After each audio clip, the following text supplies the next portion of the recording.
Direkcija Republike Slovenije za infrastrukturo in občina Brežice sta zaključila s projektom izgradnje kolesarske povezave in ureditve ceste Krška vas–Čatež ob Savi od kilometra 10,500 do kilometra 12,125. Župan občine Brežice Ivan Molan. Ja, danes odpiramo drugi pomemben projekt iz leta 2021, za katere smo pridobili evropska sredstva.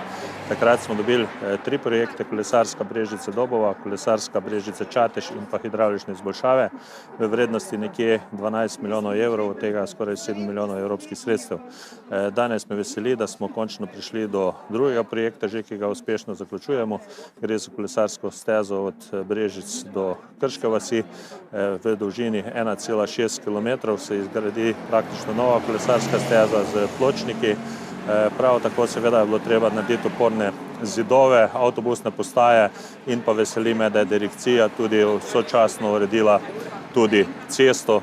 Vrednost te kolesarske steze samo je 3,3 milijona evrov, od tega 2,8 milijona evrov vrednost samo investicijski del, 1,3 milijona smo pa dobili milijon evropskih sredstev, zato 300 tisoč pa od države, ostalo pa smo sofinancirali sami.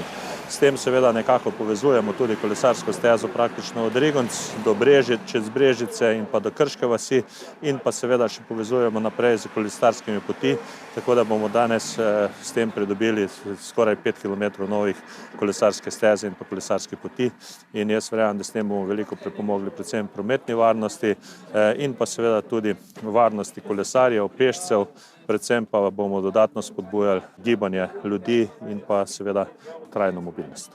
Govori direktor Direkcije Republike Slovenije za infrastrukturo gospod Bojan Tičar. Se pravi, naložba je vredna 4,15 milijona evrov, od tega je direkcija prispevala 1,4 milijona evrov, preostanek so evropska sredstva, ki so bila pridobljena preko občine, to je dogovor za razvoj regij. Kot vidite, dolžina 1,6 km, zajema kolesarsko stezo, zajema obnovo, rekonstrukcijo ceste, tako da s tem smo prispevali k boljši varnosti udeležencev v prometu.